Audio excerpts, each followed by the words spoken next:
இந்த பதிவில் நாம் அந்தி கிறிஸ்துவை பற்றி பார்க்க போறோம். ஆன்டி கிரைஸ்ட், கிறிஸ்துக்கு எதிரடையானவன். இவனும் ஒரு மனுஷன்.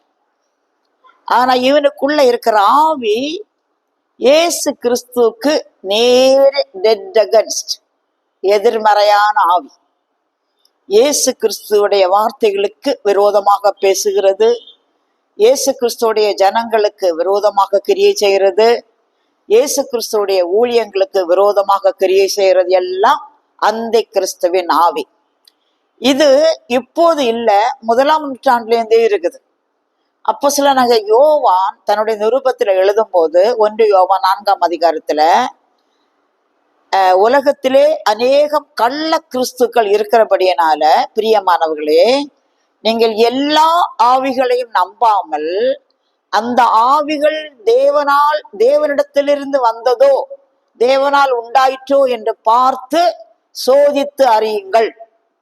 மாம்சத்திலே வந்த கிறிஸ்துவை அறிக்கை பண்ணாத எந்த ஆவியும் தேவனால் உண்டானதல்ல. வருமென்று நாம் எதிர்பார்த்த அந்தி கிறிஸ்துவின் ஆவியே அது என்று சொல்லுகிறார். அதுல அந்த அந்த அந்தி கிறிஸ்துக்கு முதல் குவாலிபிகேஷன், மாமிசத்திலே வந்த கிறிஸ்துவை அறிக்கை பண்ண மாட்டான். இப்போ அநேகர் ஒரு ரப்பர் போல பாருங்க, ஒரு பாறைக்கும் ரப்பருக்கும் வித்தியாசம் உண்டு. பாறை கடுமையா இருக்கும், ஆனா போட வேண்டிய இடத்துல ஒரு போடல் போட்டா, ஒரு சுத்தி எடுத்து ஒரு அடி அடிச்சா சின்ன பின்னமா சிதறிடும். அது போல அநேக மக்கள் பாறை போல இருப்பாங்க, சுவிசேஷத்துக்கு ரொம்ப எதிர்ப்பாங்க, சத்தியத்துக்கு அவ்வளவு கடினமா இருப்பாங்க. ஆனா ஏதோ ஒரு சூழ்நிலையில ஏதோ ஒரு நபர் ஏதோ ஒரு வசனத்தை அவங்க உள்ளத்துல போடும்போது, அல்லது ஏதோ ஒரு சூழ்நிலையில அவங்க வேதத்தை படிக்கும் போது, ஒரு வார்த்தையில ஒரு சுத்தியல்ல ஒரு பாறையை அடிக்கும் போது சின்ன பின்னமாகிறது போல அந்த கடினமான இருதயம் ஒட்டஞ்சு போயிடும். இயேசுவை ஆழமா பிடிச்சுக்குவாங்க. ஆனா சிலர் அப்படி இல்லை, ரப்பரை பாருங்க அப்படி அமுத்திக்கிட்டே இருக்கும், கடினமா இருக்காது, பிஞ்சும் வராது. சில இருதயங்கள் அப்படிப்பட்ட இருதயம். இந்த அந்தி கிறிஸ்துவின் ஆவிங்கிறது ரப்பர் போல பப்ளிக்கா எதுக்காது, அப்படி அனுகூலம் போல காணப்படும். ஆனா ஒரு காலம் கிறிஸ்துவை ஏற்றுக்கொள்ளாது. வேதம் சொல்லுது, மாமிசத்தில் வந்த இயேசுவை அறிக்கை பண்ணாத எந்த ஆவியும் அந்தி கிறிஸ்துவின் ஆவி. இது 1 நூற்றாண்டிலே இருந்தது, இன்றைக்கு ரொம்ப வேகமா கிரியை செய்யுது. அநேகர் கண்டுபிடிக்கப்படாம இருக்காங்க. அநேகர் நான் முந்தின செய்தியில சொன்னது போல அறிவுக்காக வேதத்தை படிக்கிறாங்க, ஒழுக்கத்துக்காக வேதத்தை படிக்கிறாங்க, தங்களுடைய செய்திக்கு ஒரு பாயிண்ட்டுக்காக வேதத்தை படிக்கிறாங்க, தன்னுடைய தீசிஸுக்கு ஒரு பாயிண்ட்டுக்காக வேதத்தை படிக்கிறாங்க, தன்னுடைய பிள்ளைகளுக்கு நல்ல காரியத்தை சொல்லிக் கொடுக்கும்படியாக வேதத்தை படிக்கிறாங்க, வேதத்தை படிங்கள்னு சொல்லுகிறார்கள். ஆனால் இந்த வேதம் எழுதப்பட்ட நோக்கம் அது கிடையாது. நான் முதல்ல செய்தியில சொன்னது போல யோவான் அப்போஸ்தலன் தன்னுடைய நிருபத்துல 20ஆம் அதிகாரம் கடைசி வசனங்கள் என்ன சொல்றாருன்னா, இயேசுவை பற்றி எழுதப்பட்ட புத்தகங்களும் அவர் செய்த அதிசயங்களை எழுதினால் உலகம் கொள்ளாது. ஆனால் இயேசு தேவனுடைய குமாரன் என்று நீங்கள் விசுவாசித்து அவருடைய நாமத்திலே நித்திய ஜீவனை பெற்றுக் கொள்ளும்படி இவைகள் எழுதப்பட்டது. இந்த வேதம் எழுதப்பட்ட ஒரே நோக்கம், இதை படிக்கிறவன் நித்திய ஜீவனை அடைய வேண்டும். இந்த வேதத்தின் மத்திய நாயகனாகிய நடுநாயகனாகிய இயேசுவை சொந்த இரட்சகராக ஏற்றுக்கொள்ள வேண்டும். தேவன் தம்முடைய ஒரேபரான குமாரனை விசுவாசிக்கிறவன் எவனோ அவன் கெட்டு போகாமல் நித்திய ஜீவனை அடையும்படிக்கு அவரை தந்தருளி இவ்வளவா உலகத்தில் அன்பு கூர்ந்தான். இந்த செய்தி தன்னுடைய பர்சனலா அவன் ஒத்துக்கொள்ள வேணும், தன்னுடைய அனுபவம் ஆக்க வேணும், அது வெளிப்படையாக அறிக்கை பண்ண வேணும்.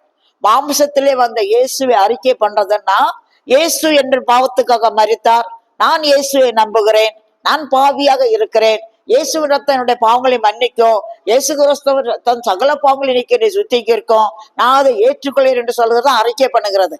இந்த அனுபவம் இல்லாம வேதத்தை படிக்கிறவங்க அந்தி கிறிஸ்துவின் ஆவிதான். நீங்க ஒத்துக்கிட்டாலும் சரி, ஒத்துக்கொள்ளாம இருந்தாலும் சரி, அதான் உண்மை. வேதத்தை நான் இதுக்கு முன்ன சொன்னது போல ஞானத்துக்காக, அறிவுக்காக, தங்களுடைய செய்தியில ஒரு பாயிண்ட்டுக்காக, அல்லது தன்னுடைய பிள்ளைகளை நல்வழியில் நடத்தத்தக்கதாக, ஒழுக்கத்துக்காக வேதத்தை படிக்கிறவங்க எல்லாம் கிறிஸ்தவர்கள் ஆக முடியாது. அதெல்லாம் வரும் என்று சொல்லப்பட்ட அந்தி கிறிஸ்துவின் ஆவியிலுள்ள ஒரு பகுதி. ஆனா வேதமே சொல்லுகிறது இயேசு தேவனுடைய குமாரனாகிய கிறிஸ்து என்று அறிக்கையிடணும். பேதுரு விட்ட ஒரு முறை கேட்கப்பட்டது, இயேசு எல்லா சீஷரையும் பார்த்து கேட்டார், ஜனங்கள் என்ன யாருன்னு சொல்றாங்க? ஒவ்வொருத்தரும் ஒவ்வொன்னா சொல்றாங்க. நீ எலியான்னு சொல்றாங்க, எரேமியான்னு சொல்றாங்க, தீர்க்கதரிசிகளில் ஒருவர்னு சொல்றாங்க. இயேசு கேட்டா நீங்க என்ன யாருன்னு சொல்றீங்க? அப்போது பேதுரு தைரியமா சொன்னார், நீ ஜீவனுள்ள தேவனுடைய குமாரனாகிய கிறிஸ்து. இதை அவன் அனுபவத்தில் அறிஞ்சுதான் சொன்னான். எந்த அனுபவம் இல்லாத எந்த ஆவியும் அந்தி கிறிஸ்துவின் ஆவி. இதை நாம் முழுதமாக ஒத்துக்கொள்ள வேணும். தோத்திரம். அடுத்து இந்த ஆவி ஆரம்பத்திலேருந்தே கிரியை செய்கிறது. ஆரம்பத்திலேருந்தே கிரியை செய்து டெவலப் ஆகி இப்போது ஓரளவு 80% வந்து போச்சு அவனுடைய காலத்துக்கு. கர்த்தருக்கு ஸ்தோத்திரம். அப்ப எந்த அந்தி கிறிஸ்து முதலாவது அவனுடைய குவாலிபிகேஷன், மாமசத்திலே வந்த கிறிஸ்துவை அறிக்கை பண்ண மாட்டான். ஆனால் கிறிஸ்துன்னு சொல்லுவான், வேதத்தை படிக்க சொல்லுவான். தன்னுடைய சொந்த அனுபவத்துல வெளிப்படையாக இயேசு தேவனுடைய குமாரனாகிய கிறிஸ்துன்னு சொல்ல மாட்டான். This is the symbol of antichrist. தோத்திரம். ரெண்டாவது, 1 தெசலோனிக்கேயர் 2 அதிகாரத்துல பவுல் சொல்லும் போது அவன் எதிர்த்து நிற்கிறவன் சொன்னா அநேகம் ஜனங்கள் குடும்பத்துல எதிர்ப்பு. எது சொன்னாலும் ஒத்து போக மாட்டாங்க. சொல்ல எது செஞ்சாலும் ஒத்து போக மாட்டாங்க. நீங்களும் செய்யுங்கன்னாலும் ரொம்படியே செய்ய மாட்டாங்க. எப்போதுமே ஒரு எதிர்த்து நிற்கிற ஆவி அது குடும்பத்துல இருக்கும், சபையில இருக்கும். சில ஆவிக்குரியர்கள் என்று சொல்லப்படுறவங்க கூட தனக்கு தெரிஞ்சதான் சரி, அதைத்தான் சாதிக்கணும்னு நிற்பாங்க. இது நிமித்தம் இப்படிப்பட்ட காரியத்தினால எத்தனையோ சபைகள் உடஞ்சு போயிடுச்சு. அந்தி கிறிஸ்துவின் ஆவி. கிறிஸ்துவின் ஆவி இணக்கம் உள்ளதா இருக்கும், இசைந்ததா இருக்கும். கிறிஸ்து சொன்னார், இசைந்த ஆத்துமாக்களா ஒன்றையே சிந்தித்து இயேசுடைய சந்தோஷத்தை பவுல் சொல்லார், என்னுடைய சந்தோஷத்தை நிறைவாக்குங்கள். எதிர்த்து நிக்க கூடாது. இசைந்த ஆத்துமாக்கலாம் விட்டு கொடுக்கணும். அநேகர் ஒட்டுவாங்க, எப்ப விட்டுக்கிட்டு போவோன்னு தெரியாது. இது இசைந்த ஆத்துமாக்களோ கிறிஸ்துவின் ஆவியோ கிடையாது. இப்ப அந்தி கிறிஸ்துவோடைய ஆவியுடைய 2வது குவாலிபிகேஷன் எதிர்த்து நிற்கிறது. நியாயத்துக்கு எதிர்த்து நிற்கிறது, சத்தியத்துக்கு எதிர்த்து நிற்கிறது, வசனத்துக்கு எதிர்த்து நிற்கிறது. இந்த எதிர்த்து நிற்கிறவரா காணப்படுவான். அடுத்து தானியேல் 8 அதிகாரத்துல அவனை பற்றி சொல்லும் போது அவன் தன் பிதாக்களின் தேவனை மதிக்க மாட்டான். எந்த தேவனையும் மதிக்க மாட்டான். எல்லாவற்றுக்கும் மேலாக தன்னை உயர்த்துவான். அவன் தூஷணமான நாமத்தை உடையவன். வெளிப்படுத்தல் 17 அதிகாரத்துல ஒரு மிருகம் இருக்குல்ல, சோப்பு மிருகம். அதுல நெற்றில என்ன எழுதியிருக்கோம்? தூஷணமான நாமம். தூஷணமான நாமம். இயேசுடைய ஊழியர்கள் விசுவாசிகளுடைய நெற்றியில இயேசு குடிசையுடைய நாமமோ ஆட்டுக்குட்டியாருடைய நாமமோ பிதாவாகிய தேவனுடைய நாமமோ எழுதியிருக்கும். ஆனா அந்த அந்தி கிறிஸ்துடைய நெற்றியில அவன் என்ன எழுதியிருப்பான்னாக்க தூஷணம். அவன் பரலோகத்தில் வீற்றிருக்கிறவரையும் பரலோகத்தில் வாசமா இருக்கிறவளையும் தூஷிப்பான். அதான் அப்படின்னு சொன்னா எப்ப பார்த்தாலும் தேவ ஜனங்களுக்கு எதிராக கிரியை செய்யறது, மறைமுகமாகவோ வெளியரங்கமாகவோ தேவ ஜனங்களுக்கு எதிராக கிரியை செய்வான் அவன் அந்தி கிறிஸ்து. அவன் எதிர்த்து நிற்கிறவனாகவும் தன்னை வானபரியந்த உயர்த்துவான். எல்லா தேவர்களுக்கும் மேலாக தான்னு சொல்லுவான். காரணம், அவன் அபிஷேகம் பண்ணுகிறது பிசாசு, வலு சர்ப்பம். நீங்க வெளிப்படுத்தல் 13 அதிகாரத்துல வரும்போது ஒரு சம்பவம் வருது. யோவான் சொல்றார், நான் கடற்கரை மணல் மேல் நின்றேன். அப்பொழுது சமுத்திரத்திலிருந்து ஒரு மிருகம் ஏறி வந்தது. அது சிறுத்தையை போல் இருந்தது. அதன் வாய் சிங்கத்தின் வாயை போலவும், அதன் கால்கள் கரடின் கால்களை போலவும், அதன் உடம்பு சிவிங்கியின் உடம்பு போலவும் இருந்தது. இதுதான் அந்தி கிறிஸ்து. தோத்திரம். நான் இந்த வசனத்தை வச்சு இந்த 3க்கு அர்த்தம் பல மாசங்களா தேவ சமூகத்துல கேட்டேன். இது என்ன ஆண்டவரே, 3 குணம் நிறைச்ச ஒரு மிருகம், எல்லாத்துக்கும் ஒரு குணம் தான் இருக்கும். இது 3 குணத்தை ஒரு மிருகத்துல வச்சிருக்க அப்படின்னு கீழே பார்க்கும் போது அது அந்தி கிறிஸ்துடைய காரியம் எல்லாம் அந்த வசனத்துல எழுதி இருக்குது. அப்படி என்றால் இந்த அந்தி கிறிஸ்து என்ற மனுஷன் ஒரு முறை பப்ளிக்கா வெளிப்படும் போது அவன் 3 ஷேப்ல இருப்பான், 3 ரூபத்துல இருப்பான். அவனுடைய வாய் சிங்கத்தின் வாய். இது அவனுக்கு யூதர்கள் ஆதரவு கொடுக்கறத தெரியுது. யூதர்களில இயேசு யூதருக்கு ராஜா. இயேசு யூத ராஜ சிங்கம். இயேசு கிறிஸ்து பிறந்த போது மத்தேயு 2ஆம் அதிகாரத்துல சீஷர்கள் வந்து கேட்டாங்க, யூதருக்கு ராஜாவாக பிறந்திருக்கிறவர் எங்கே?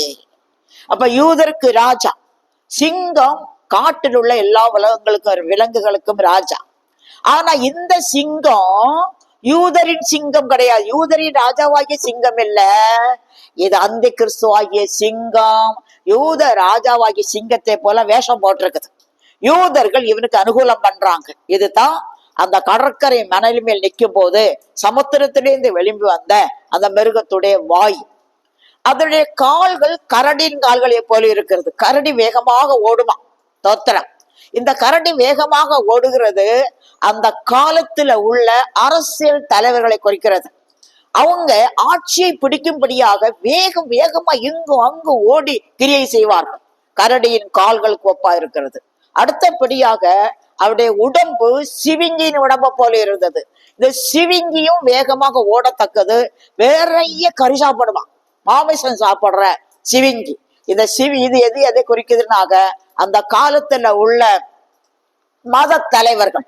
மதம், அதாவது இந்த அந்தி கிறிஸ்து என்ற ஒரு மனுஷன் உலக தலைவனாக வருவான். அவனுக்கு எல்லா பொறுப்பும் அவனுக்கு தான் இருக்கும். மதத்துக்கும் அவன் தான் பொறுப்பா இருப்பான், அரசியலுக்கும் அவன் தான் தலைவனா இருப்பான், யூதர்களுக்கும் அவன் தான் தலைவனா இருப்பான். இந்த 3 பேரும் சேர்ந்து இந்த ஒரு மிருகமாகி அந்தி கிறிஸ்துவை வைத்து பிடிப்பாங்க. அல்லேலூயா. அப்ப யூதர்கள் இப்போது மேசியாவை எதிர்பார்க்கிறார்கள். இயேசு கிறிஸ்துவை யூதர்கள் ஒரு காலம் மேசியாவாக ஏற்றுக்கொள்ளவில்லை. யூதர்கள் இயேசுவை இன்றைக்கும் தச்சனுடைய குமாரனாகத்தான் ஏற்றுக்கொள்கிறார்கள். மத்தேயு 13ஆம் அதிகாரம் 52ஆம் வசனத்துல இயேசுவை பற்றி யூதர்கள் பேசும்போது, இவன் தச்சனுடைய குமாரன் அல்லவா, இவன் தாய் மரியாள் என்பவள் அல்லவா, யோசேப்பு, யூதா, சீமோன், யாக்கோபு என்பவர்கள் இவனுடைய சகோதரர்கள் அல்லவா, இவனுடைய சகோதரிகள் நம் மத்தியில் இருக்கிறார்கள் அல்லவான்னு சொல்லுவாங்க. இன்றைக்கு வரையிலேயும் இயேசுவை யூதர்கள் ஒரு தச்சனுடைய குமாரனாக ஒழுங்கீனமாக பிறந்தவராகத்தான் நினைக்கிறார்கள்.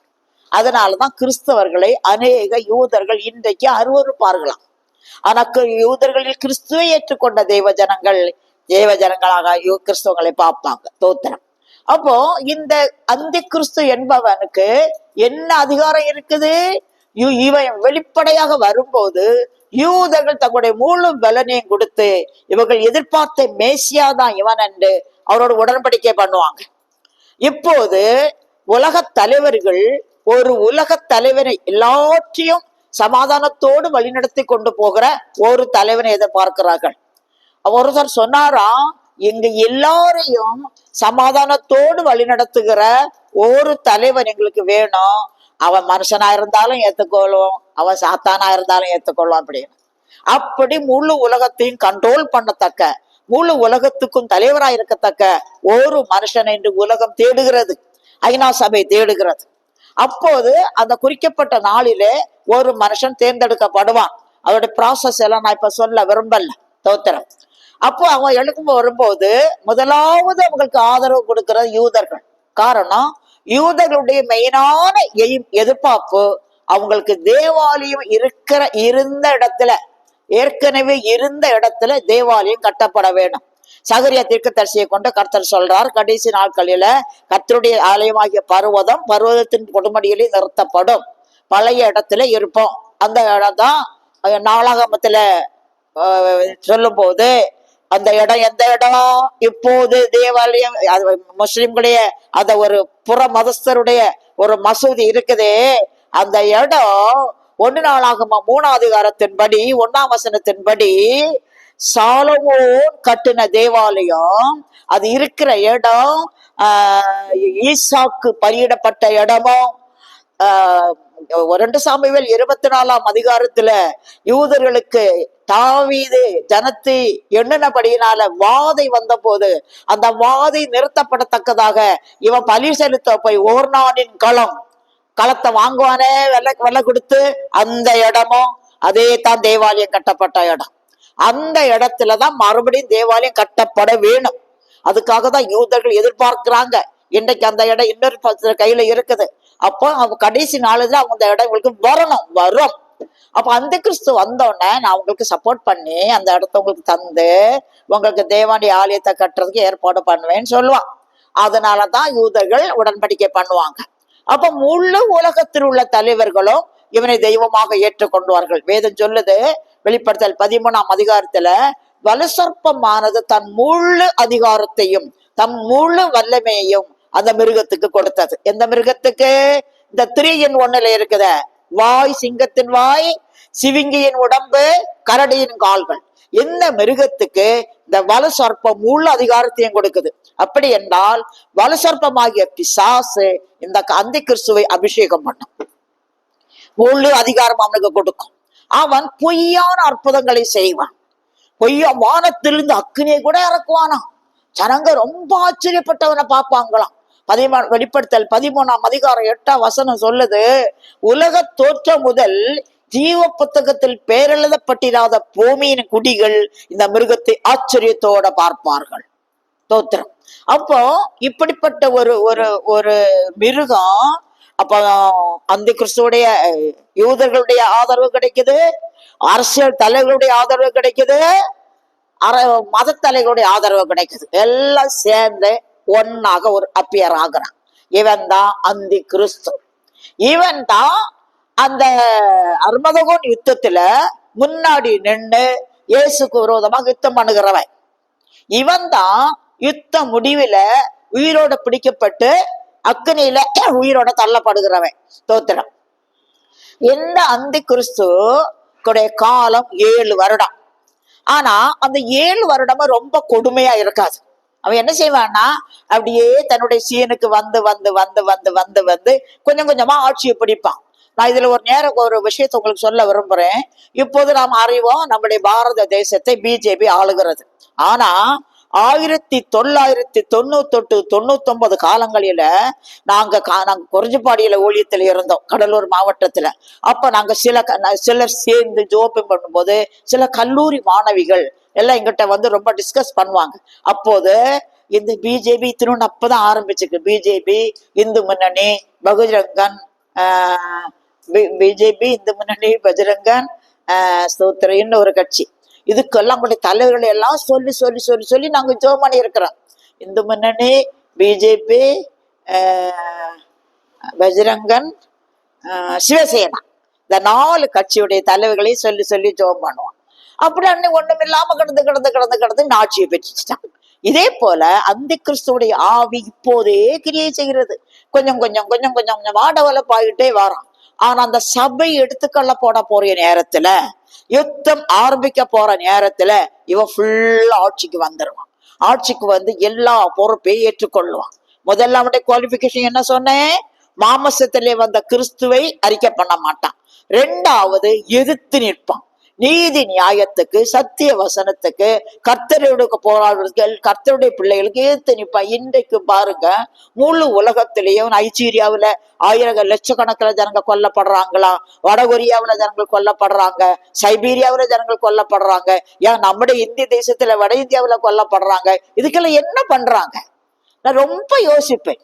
யார் யாருக்கோ என்னென்னமோ பதவி கொடுக்குறான், வாழ்க்கை கொடுக்குறான். ஏன் தேவ ஜனங்களை மட்டும் இந்த அரசாங்கம் கொல்லுது? தேவ ஜனங்களுக்கு மட்டும் ஏன் தடை போடுறான்? ஏன் கர்த்தரை ஆராதிக்கிறதுக்கு தடை போடுறான்? ஒண்ணுமில்லாம இருக்கும்போது கூட ஒரு வீட்டுல ஆராதிச்சாக யார் யாரோ கூட வந்து ஏன்ட்ட அனுமதி கேட்டீங்க, ஏன் ஜெபம் பண்றீங்கன்னு கேட்கிறான்.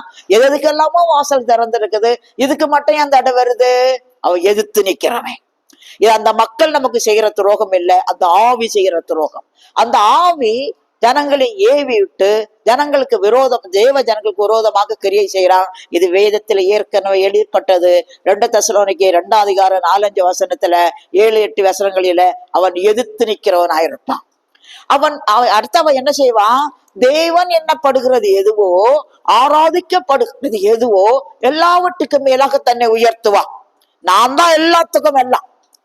நான் முதல்ல சொன்ன போல தானியேல் சொல்லும் போது தன் பிதாக்களின் தெய்வனை மதிக்க மாட்டான், ஸ்திரீகளின் சிநேகத்தை மதிக்க மாட்டான், மூர்க்க குணமுள்ளவனாயிருப்பான், சூதான மனுஷனாயிருப்பான், சூதான பேச்சுள்ளவனாயிருப்பான். பேச்சுல உண்மை இருக்காது, சூதாக பேசி எல்லாரையும் கவரத்தக்க மனுஷனா காணப்படுவான். தோத்திரம். இந்த மனுஷன் ஆட்சி பிடிச்ச உடனே கொஞ்சம் கொஞ்சமா வந்துடும் பார்த்தீங்களா? அதுதான் நம்ம வேர்ல்ட் வைட் வெப்சைட்னு சொல்றாங்கல்ல, WWW. அப்ப நானே சொல்லுவோம், நாங்க எல்லாம் அதுக்கு போக மாட்டோம், எங்களுக்கு எல்லாம் தேவையில்லைன்னு. எல்லா வீட்டிலும் இன்னைக்கு இருக்குது WWW. ஆங்கிலத்தில் உள்ள எல்லா எழுத்துக்களுக்கும் ஒரு மதிப்பு உண்டு. டபிள்யூன்னா 6 அர்த்தம். WWW டாட்னா 666 டாட்னு அர்த்தம். இந்த 666 என்னது? இந்த வெளிப்படுத்தல் 13ஆம் அதிகாரத்துல இந்த மிருகம் இந்த வலுசர்ப்பத்தின் ஆவினாலே நிரப்பப்பட்டு வலுசர்ப்பத்தை போல பேசி வலுசர்ப்பத்தையே முன்னாடி நிறுத்தும். அத 13ஆம் அதிகாரம் கடைசி வசனத்துல இந்த மிருகம் தானே உலகத்துக்கு ஒரு செய்தியை கொண்டு வருது. இப்போ என்ன செய்யணும்? எல்லாரும் ஒரு ஒரு நம்பரை தரிக்கணும். இப்ப நமக்கு ஆதார் கார்டு இருக்குது, ரேஷன் கார்டு இருக்குதுல்ல, இது போல இன்னும் கொஞ்ச நாளைக்குள்ளால இன்னும் ஒரு சென்சஸ் எடுப்பாங்க. அதுல ஜாதி பேரு, நிறப்பேரு, அப்பா பேரு, அம்மா பேரு, வருமானம், சம்பாத்தியம் எல்லாம் இன்செர்ட் பண்ணப்படும். பிளஸ் ஆதார், பழைய ஆதார் உள்ள எல்லா காரியமும் ஒரு சின்ன விஷயத்துல A to Z ஒரு மனுஷனை பற்றி கண்டுபிடிச்சிடலாம். இத ஒவ்வொருவரும் நெற்றியிலேயோ வலது கையிலேயோ தரிக்க வேண்டும் என்று அவன் ஒரு சட்டம் கொண்டு வருவான். அந்த 666 என்னன்னா, அந்த தலைவனுடைய ஒரு கிரீடம் இருக்குமா, அதுல அவனுக்கு ஒரு பேர் கொடுக்கப்பட்டிருக்கும். அந்த பேர் எல்லாத்தையும் இந்த ஆங்கில எழுத்துக்களுடைய அர்த்தத்தை போட்டு பார்த்தா 666 வரும். தோத்திரம். அதுதான் 666. இத மக்கள் அவனுடைய மக்கள் என்று சாட்சிப்படும்படியாக இந்த உலகத்தில் உள்ள எல்லா ஜனங்களும் என்னுடைய ஜனங்கள், எனக்கு ஆதரவானவர்கள், என்னுடைய பேச்சை கீழ்ப்படுகிறாங்க என்பதுக்கு அடையாளமாக அவன் ஒரு சட்டம் கொண்டாடுவான். இந்த நம்பரை எல்லாரும் அவங்க நெற்றியிலையோ வலது கையிலையோ வாங்க வேணும். அப்போ உலகத்தில் உள்ள எல்லா கேஷ் சிஸ்டமும் ரிமூவ் ஆக்கப்படும். இப்போதே மேக்சிமம் கார்டுல தான் வாங்குறாங்களாம். எங்க போனாலும் கீன்னு ஒரு சத்தம் கேட்குது, பொருளை வாங்கிட்டு போறாங்க, கார்டை கொடுக்குறாங்க, கிரெடிட் கார்டு எல்லாமே சொல்றாங்க. எனக்கு ஒண்ணுமே தெரியாது. தோத்திரம். அப்போ இப்படிப்பட்ட ஒரு ஒழுங்கு வரும்போது ஒரு சட்டம் கொண்டு வருவான். இந்த முத்திரையை தரித்தவர்கள், அதாவது அதுல 3 கொடுத்திருக்கு. ஒன்றில் அவனுடைய பேர், 2வது அவனுடைய பேருக்குள்ள நம்பர், 3வது அவருக்கு ஒரு சீல் இருக்கும். இந்த 3ல் ஒன்றை மக்கள் நெத்தியிலே வலதுகளை வைக்க வேணும். ஒண்ணு அவன் நாமத்தையாவது, நாமத்தின் லக்கத்தையாவது, நாமத்தின் முத்திரையாவது, இந்த 3ல் ஒன்ன ஒவ்வொருவரும் நெற்றியில தரிக்க வேணும். இப்ப என்னைக்காவது ஒரு ஒழுங்கு, ஒரு சட்டம் வந்து ஒரு இடத்துல நம்முடைய உடம்புல ஏதோ ஒன்று இன்செர்ட் பண்ண வேண்டும்னு சொல்றாங்கன்னா அதுலதான் நம்ம ஜாக்கிரதையா இருக்கோம். இப்ப இது சொல்றாங்க, சில தேசங்களில பிறக்கிற குழந்தைகளுக்கு ஏதோ ஒரு நம்பரை இன்செர்ட் பண்ணியாச்சுன்னா அதுக்கு மெடிக்கல் ஃப்ரீ, எஜுகேஷன் ஃப்ரீன்னு சட்டம் இருக்கிறதாகவும், அந்த தேசத்தில் உள்ள கிறிஸ்தவர்கள் தங்களுடைய பிள்ளைகளை அப்படி செய்யக்கூடாதுன்னு விளக்குறதாகவும் கேள்விப்படுறோம். ஆனா நம்முடைய தேசத்துல இன்னும் அப்படிப்பட்ட ஒழுங்கு வரவில்லை. அப்படிப்பட்ட ஒழுங்கும் வரும்.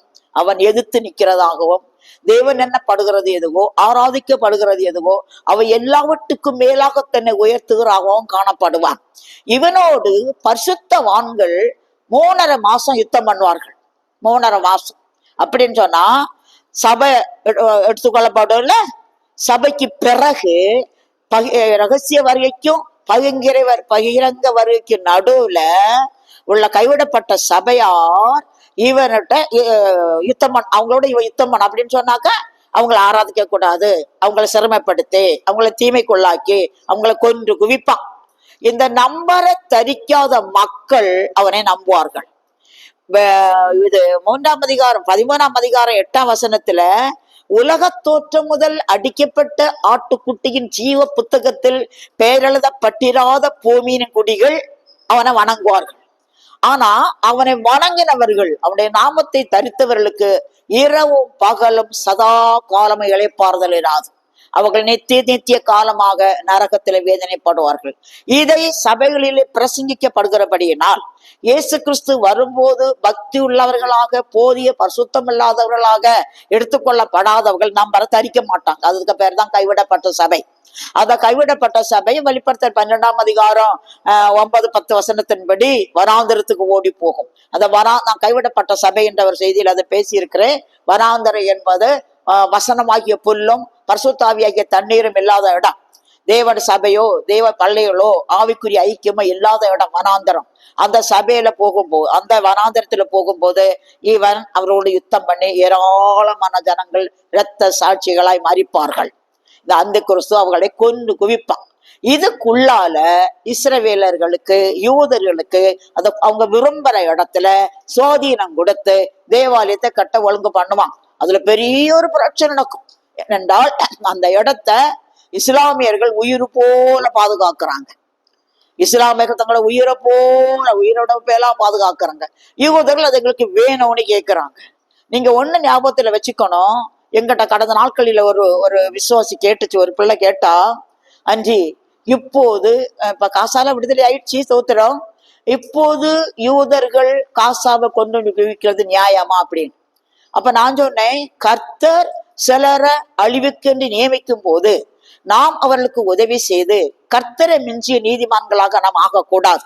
காரணம், கர்த்தர் இஸ்ரவேல் ஜனங்கள் எகிப்திலிருந்து வரும்போது அமலேக்கு அவர்களை வரிமறித்து பின்னாடி வந்த பெண்களையும் பலவீனமானவர்களையும் குழந்தைகளையும் கொன்னபடியினால அத ஞாபகத்துல வச்சு அவங்கெல்லாம் தாண்டி வனாந்திரம் தாண்டி கானான் தேசத்துல வந்து நியாயாதிபதி ஆட்சி முடிச்சு முதல் ராஜாவாகி சவுல் வரும்போது அதை ஞாபகத்துல வச்சு அவனை கூப்பிட்டு சொன்னார், சாமுவேலை கொண்டு, என் ஜனங்கள் வழியில வரும்போது அமலேக்கு வழிமறைச்சு செய்ததை ஞாபகத்துல வச்சுக்கிறேன், நீ போ, அவனை அழிச்சிட்டு போட அப்படி. அவனுக்கு இறங்காதன்னு சொன்னார். அவனுக்கு இறங்கினதுனால சாமுவேலுக்கு கோபம் வந்து அந்த ராஜாவை ஆகாக வெட்டி கொண்டு போட்டான். அப்ப கர்த்தர் ஒரு ஜனங்களை அழிவுக்கு ஏமிச்சா நாம அதுக்கு கர்த்தருக்கு மிஞ்சின நீதிமன்றங்கள் ஆக முடியாது. நமக்கு ஓத சத்தம் என்ன, நமக்கு வசனம் என்ன? 122 சங்கீத 7 வசனத்துல இஸ்ரவேலின் சமாதானத்துக்காக வேண்டிக் கொள்ளுங்கள், நமக்கு கர்த்தர் கொடுத்தது. ஆபிரகாமுக்கு ஈசாக்கு பிறக்கும் முன்னாடி ஒரு முறை கர்த்தர் வந்து பேசுவார். அப்ப ஆபிரகாம் கேட்பார், ஆண்டவரே எனக்கு என்ன தண்ணி எனக்கு பிள்ளை இல்லையே சொல்லுவார். கர்த்தர் சொல்லுவாரு, நான் உனக்கு பிள்ளை தருவேன்னு சொல்றாரு. ஆனால் இவருக்கு நம்பிக்கை இல்லை. ஏன்னா சூழ்நிலை எல்லாம் வித்தியாசமா இருக்கிறபடினால அவர் சோம் பண்ணுவார், இஸ்மவேல் உமக்கு முன்பாக பிழைப்பானாக. அப்ப கர்த்தர் என்ன சொல்லுவாரு, சரி இப்ப அவன் ஜபத்தை கேட்கிறேன், இஸ்மவேல் ஆசீர்வதிப்பேன்னு சொல்லல, இவன் உனக்கு சந்ததி இல்லைன்னு சொல்லிட்டார். இவனுக்கு சந்ததி கிடையாது, வாக்கு தத்தத்தின் சந்ததி இவன் கிடையாது, பரப்பம் தான் அவனுக்கு சந்ததியா இருப்பான். ஆனா நீ அவனுக்காக பொண்ணா ஜபத்தையும் கேட்டேன்னு சொன்னாரு. அந்த நிமித்தம் தான் அந்த ஜனங்கள் கர்த்தர் ஆசீர்வதிச்சிருக்கிறாரு. எண்ணெய் வளமுள்ள தேசத்தையும் பொன்னையும் பொருளையும் உங்களுக்கு வழங்கி கொடுத்திருக்கிறாருன்னா ஆபிரகாம் ஒரு ஜெபம் பண்ணினார். ஆனா வாக்கு தத்தம் அவனுக்கு கிடையாது. வாக்கு தத்தத்தை சந்ததி ஈசாக்கு இஸ்ரவேலர்கள் தான். அப்ப நம்ம எப்போதும் அவங்களுக்கு தான் ஆதரவா இருக்கணும். சரிய கர்த்தருக்கு சோத்திரலேலுயா. அப்ப இப்போ கொடுக்கும் போது இப்ப இருக்கிற அந்த இடத்தை எப்படியோ ஒரு புரட்சியில மாற்றி இஸ்ரவேல் ஜனங்கள் கையில அவை கொடுத்து அந்த இடத்துல கோயில் கட்டுவாங்க. எருசலேம் தேவாலயம், அதுக்காக எல்லா ஆயத்தங்களும் செய்திருக்காங்க, கேள்விப்படுறோம் இல்ல. தேவாலயம் கட்டப்படும். தேவாலயம் கட்டி டெடிகேட் பண்ணுவாங்க, தேவாலயம் பிரதிஷ்டை பண்ணப்படும். அப்போது 2 தெசலோனிக்கேயர் 2:7-8 வசனத்துல சொல்லப்பட்டபடி அவன் தேவன் எண்ணப்படுகிறது எதுவோ, ஆராதிக்கப்படுகிறது எதுவோ அவை எல்லாவற்றுக்கும் மேலாக தன்னை உயர்த்தி தேவனுடைய ஆலயத்தில் தேவன் போல உட்கார்ந்து தன்னை தேவனாக காண்பிக்கிறவனாகவும் இருப்பான். தோத்திரம். இது நடக்கும். எப்ப நடக்கும்? ஆசரிப்பு கூடாரத்தை தேவாலயத்தை பழைய தேவாலயத்தின் மாடல்ல கட்டுவாங்க. பிரகாரம், பரிசுத்த ஸ்தலம், மகா பரிசுத்த ஸ்தலம். மகா பரிசுத்த ஸ்தலத்துல கேருபீன்கள், கிருபாசனம், உடன்படிக்கை பெட்டி எல்லாம் இருக்குல்ல. அந்த இடத்துல இந்த உடன்படிக்கை பெட்டி வைக்கிற கிருபாசனத்துக்கு மேல இவர் போய் உட்காருவார். யாரு? Anti Christ. உட்கார்ந்து பலியையும் காணிக்கையும் எனக்கு கொண்டு வாங்கன்னு சொல்லுவான். இதைத்தான் தானியேல் 9:27 வசனத்துல அந்த வாரம் பாதி சென்ற பின்பு அவன் பலியையும் காணிக்கையும் ஒளிய பண்ணுவான். எப்படி ஒளிய பண்ணுவான்? பழியும் காணிக்க எனக்கு கொடுங்க, நான் தான் தேவன உட்காருவான். அப்ப யூதர்கள் என்ன நினைப்பாங்க?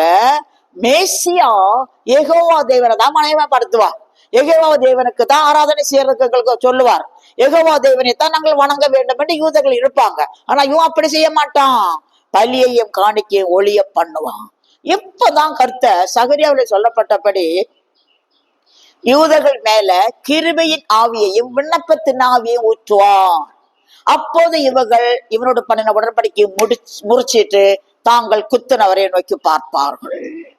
அதுதான் கோப கலசங்கள் ஊற்றப்படும் போது 5வது கோப கலசம் ஊற்றப்படுறது. 5ஆம் கோப கலசம் 16ஆம் அதிகாரத்துல கோப கலசங்கள் ஊற்றப்படும் போது 5ஆம் தூதன் தன் கலசத்தில் உள்ளதை மிருகத்தின் சிங்காசனத்தில் ஊற்றினான். அப்பொழுது அவனுடைய ராஜ்யம் இருளடைந்தது. அவர்கள் பல்லை கடித்து பரலோகத்தின் தேவனை தூஷிப்பார்கள் வரும். அப்படி என்னது? இந்த நேரத்துலதான் இந்த தேவாலயம் கட்டி டெடிகேட் பண்ணி இவன் தேவனுடைய ஆலயத்தில் போய் உட்கார்ந்து பலியங்காணிக்கு ஒளிய பண்ணுவான் இல்ல, அப்போது கர்த்தர் இவங்களுடைய காண திறப்பார் இல்ல, கிருபை நாவி விண்ணப்பத்தை நாவி ஊற்றுவார் இல்ல, அவங்க தனித்தனியா கர்த்தருக்கு கூப்பிட ஆரம்பிப்பாங்க. யூதி அந்தி கிறிஸ்துவ கொடுத்த ஆதரவை முறிச்சு போடுவாங்க. கர்த்தருக்கு ஸ்தோத்திரம். யூதர்கள் அந்தி கிறிஸ்துவ கொடுத்த ஆதரவை பயங்கரமா முறிச்சு போடுவாங்க. இதுதான் அவனுடைய மிருகத்துடைய சிங்காசனத்தின் மேல் 6ஆம் தூதன் 5ஆம் தூதன் கோப கலசத்தை ஊட்டுன உடனே ராஜ்யம் இருளடையும். இப்போது இவனுக்கு இதுதான் பாபிலோனுடைய வீழ்ச்சி. அதை இன்னொரு தலைப்புல நம்ம பார்ப்போம். இப்படி பண்றதுனால அந்தி கிறிஸ்து வேகம் தீமா வன்மான். அதுக்குள்ளால அறுபதக யுத்தத்துல அவன் பிடிக்கப்பட்டு நரகத்துக்கு போயிடுவான். இதுல அக்கனியில கடல்ல போவான். இதுல இன்னொரு விஷயம் அதுல என்ன எழுதி இருக்குன்னா, சிறைப்படுத்தி கொண்டு போகிற அந்த 2 லைன் நான் பார்க்க வேணும். சிறைப்படுத்தி கொண்டு போகிறவன் சிறைப்படுத்தப்படுவான், பட்டயத்தினாலே கொல்லுகிறவன் பட்டயத்தினாலே கொல்லப்பட வேணும். இதுதான் என்ன? அப்போ இந்த காலத்துல ஏராளமான அதிகாரங்கள் இருக்குது. போலீஸா, அதுல எத்தனை செக்ஷன்ஸ், ஒரு கேஸா, அரெஸ்ட் பண்ணு, கொண்டு பா அப்படி எல்லாம் நடக்குது இல்ல. அப்ப அவங்கதான் சிறைப்படுத்தி கொண்டு போகிறவர்கள். ஆனா அந்த நாட்களில இந்த ஆட்சி எல்லாம் கிடையாது. இன்னைக்கு யார் யாருக்கு அதிகாரம் இருக்குதோ அவங்க எல்லாம் கையை கட்டி நிற்பாங்க. இன்னும் யார் யாரெல்லாம் பொய்க்குழி கேஸ் போட்டு தெய்வ ஜனங்களுக்கு பண்றாங்களோ அன்னைக்கு அவங்க எல்லாம் சிறைப்படுத்தி கொண்டு போகப்படுவார்கள். சிறைப்படுத்தி கொண்டு போகிறவன் சிறைப்பட்டு போகிறான். அப்ப இன்னைக்குள்ள அதிகாரங்கள் எல்லாம் அன்னைக்கு செயல்படாது. இன்னைக்குள்ள ஆட்சியால் ஃபுல்லா மறக்கப்பட்டு போகும். அவன் தன்னுடைய இரும்பு கரத்தை கொண்டு தான் நியமித்த ஆட்களை கொண்டு கிரியை செய்வான். இன்னைக்குள்ள அதிகாரங்கள்லாம் பறிக்கப்படும். சிறைப்படுத்தி கொண்டு போகிறவன் சிறைப்படுத்தப்படுவான். சிறைப்படுத்தி கொண்டு போகிறவன் சிறைப்பட்டு போவான். பட்டயத்தினாலே கொல்லுகிறவன் பட்டயத்தினாலே கொல்லப்பட வேண்டும். எத்தனையோ பேர் இன்னைக்கு வெட்டி போடுறாங்க, தெய்வ ஜனங்களை சிரச்சேதம் பண்றாங்க, கொல்றாங்க. அவங்க எல்லாம் அன்னைக்கு கர்த்தர் கொல்லுவார். நம்ம முதல் படிச்ச எல்லாம் பூமியை கெடுத்தவர்களை கெடுக்கிறதுக்கு காலம் வருது. இன்னும் பூமி எப்படி கெடுக்கப்படுது? தேவ ஜனங்களுடைய ரத்தம் சிந்தப்படுது. அந்தரங்க விபச்சார வேசித்தனங்கள், அந்தரங்க பாவங்கள், பூமி கெடுது. பூமி மண்ணு கட்டு போகாது. இது ஒரு உலகத்தில் ஒரு ஆகு பெயர். பூமியின் குடிகளை கெடுத்தவர்கள், அதான் பூமியை கெடுத்தவர்கள் சொல்லுது, ஆகு பெயராக வந்திருக்கிறது. அப்படிப்பட்ட ஒரு காலம் அன்னைக்கு வரும். இந்த அந்த கிறிஸ்துடைய ஆட்சியில இப்படிப்பட்ட கொடுமையான காலங்கள் காணப்படும். ஆனா தேவ ஜனங்கள், சத்தியத்தை அறிந்தவர்கள் அவனுடைய ஆட்சியை ஏற்றுக்கொள்ளாமல் அவனுடைய முத்திரையை தரிக்காமல் இரத்த சாட்சிகளாய் மரிப்பார்கள். இரத்த சாட்சிகளாய் மரிக்கிறவர்கள் 1000 வருஷம் இயேசுவோடு கூட அரசாழ்வார்கள். இந்த இரத்த சாட்சிகள் என்ற ஒரு செய்தி பேசியிருக்கேன். அதை கேட்டீங்கன்னா இந்த இரத்த சாட்சிகள் யார், அவங்களுடைய பங்கு என்ன, நித்தியத்தில் அவங்களோட பங்கு என்ன என்பது தெளிவாக தெரியும். அப்போ இந்த நேரத்துல இந்த அந்தி கிறிஸ்து வெளிப்படுவான். அவனை ஓப்பனா வெளிப்படாம தடுக்கிறதுக்கு திருச்சபை தடுக்கிறவர் பரிசுத்தாவியானவர். அவைகள் நீக்கப்படும் போது அவன் முற்றிலுமா வெளிவருவான். அவனுடைய கிரியைகள் எல்லாம் இப்படி இருக்கும். எனவே இந்நாட்களிலே நாம் அந்த அந்தி கிறிஸ்துடைய கிரியைகளை கண்டு அழிக்கத்தக்கதாக தேவ பலனை பெற்றுக்கொண்டு தேவனுக்கு பிரியமாய் வாழ்ந்து தேவனோடு கூட வாழும்படி உதவி செய்வாராக. நம்ம ஒருவரும் அந்த அந்தி கிறிஸ்துவின் ஆட்சியிலே காணப்படக்கூடாது. அதுக்கு முன்னால மத்தியாகத்திலே இயேசு வரும்போது அவரை சந்திக்க கர்த்தர் நம்மை ஆயத்தப்படுத்துவாராக. கர்த்தருக்கு ஸ்தோத்திரம்.